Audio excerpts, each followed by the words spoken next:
கர்த்தராகிய இயேசு கிறிஸ்து நாமத்தில் உங்கள் அனைவருக்கு வாழ்த்துக்கள். இந்த நாளுக்கு உண்டான ஒரு வார்த்தை நீதிமொழிகள் 10:6. நீதிமானுடைய சிரசின் மேல் ஆசீர்வாதங்கள் தங்கும். நீதிமானுடைய சிரசின் மேல் ஆசீர்வாதங்கள் தங்கும். அல்லேலூயா. அன்பார்ந்தவர்களே, இந்த கால வேளையிலே ஒரு லட்டு போல ஒரு நல்ல வார்த்தை. நீதிமான் சிரசின் மேல், நீதிமான் தலைமேல் ஆசீர்வாதம் தங்கும். ஆசீர்வாதம் வந்துட்டு ஓடுறது கிடையாது. உங்கள் வீட்டில் பணம் தங்கும், உங்கள் வீட்டில் நகை தங்கும், உங்கள் வீட்டில் ஞானம் தங்கும், உங்கள் வீட்டில் அன்பு தங்கும், உங்கள் வீட்டில் சமாதானம் தங்கும். எப்போ தங்கும்? நீதிமான். நீங்கள் நீதிமானம் எப்போது இருக்கிறீங்களோ அப்போ ஆசீர்வாதம் உங்கள் வீட்டில் நிறைய தங்கும், நிலையாக தங்கும், போகாது. ஒரு சில பேர்த்தில் வந்து ஒரு வருஷம் நல்லா இருப்பாங்க, அடுத்த வருஷம் கடன்காரன் ஆகிடுவாங்க. கர்த்தர் சொல்கிறாரு, உன் வீட்டில் ஆசீர்வாதம் நிலச்சிருக்கு, நிரந்தரமாக இருக்கும், தங்கும் அப்படிங்கிறார். யாருக்கு தங்கும்? நீதிமான். அப்போ எப்படி நீதிமான்? ரோமரில் போட்டிருக்கிறது, இயேசுவின் இரத்தத்தாலே நாம் நீதிமானாய் மாறி இருக்கிறோம். இயேசுவின் இரத்தத்தாலே நாம் நீதிமானாக மாறி இருக்கிறோம். அன்பார்ந்தவர்களே, நீங்களும் நானும் இயேசுவின் இரத்தத்தால் நீதிமானாக மாறி இருக்கிறோம். அதனால் நம்ம சிரசு மேலே, நம்ம தலைமையில் ஆசீர்வாதம் தங்கும். ஏன் உங்கள் வீட்டில் ஆசீர்வாதம் தங்கலை அப்போ நீங்கள் கேட்டீங்கன்னா, நீங்கள் வந்து என்ன செய்யணும்?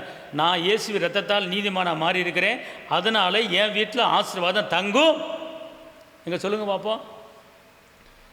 நான் இயேசுவின் இரத்தத்தாலே நான் நீதிமானாய் மாறி இருக்கிறேன், அதனால் இந்த வசனத்தின்படி என்னுடைய தலைமையில் ஆசீர்வாதம் இயேசுவின் நாமத்திலே தங்குவதாக. காரணம், நான் நீதிமான். நான் பாவத்துக்கு செத்து நீதிக்கு பிழைத்திருக்கிறேன். என் பாவ கரைகளை இரத்தத்தால் கழுவிட்டார், அதனால் நான் நீதிமான். அப்படி ஆசீர்வாதங்கள் எனக்கு வருவதாக அப்படின்னு சொல்லி நீங்கள் அறிக்கையிட்டீங்கன்னா கண்டிப்பான முறையில் உங்கள் வீட்டில் ஆசீர்வாதம் நிலஞ்சு தங்கும், நிலச்சிருக்கும், வந்துட்டு போயிடாது. ஆசீர்வாதம் வந்துக்கிட்டே இருக்கும், தங்கும். அன்பார்களே, அப்போ தங்குறதுக்கு நீங்கள் சொல்லணும், நான் இயேசு இரத்தத்தால் நீதிமானாய் மாறி இருக்கிறேன். இதை சொல்லி பாருங்கள், அற்புதம் நடக்கும். உங்களுக்கு ஜெபிக்கிறேன். தகப்பனே இயேசப்பா, நன்றியோடு துதிக்கிறேன், ஸ்தோத்திரக்கு. நீங்கள் சொல்லியிருக்கிறீங்க, நீதிமான் சிரசின் மேல் ஆசீர்வாதம் தங்கும்.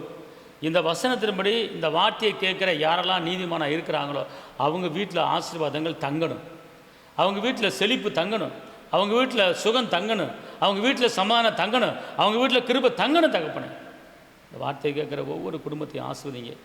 நீதிமான் சிரசு மேல் ஆசீர்வாதம் தங்கட்டும். வாழ்ந்திருக்க, உயர்ந்திருக்க, செழித்திருக்க கிருபை தாங்க.